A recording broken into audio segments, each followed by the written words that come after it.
What's up guys? Magandang hapon sa iyo. So bitaw na napunta diri karon sa to ang small backyard fish pond. So natay buhaton karon guys. Tanawa sa lang na diha. So matingata kay na napoy batong na apilog tubo diri Yung mga aquatic plants ang atong gipananom. So ato sa nang ibalhin dira ang atong buhaton karon is atong ibalhin ang shark diha sa trapal sa reef tub. So pakitaon ta mo sa akong shark guys. Uy, shark. Bitaw, dara guys, dako na pud siya no. Dugay-dugay na pud na.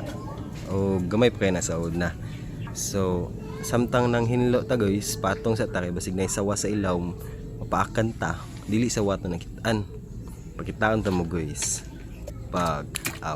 Baki ito nakitaan guys. Pero ato ra na siyang ibalhin dira pagkahuman na mahinlo-hinlo ta ato na din na siyang ibutang to diha, butang tubig, pero mao sa turon guys. Salamat.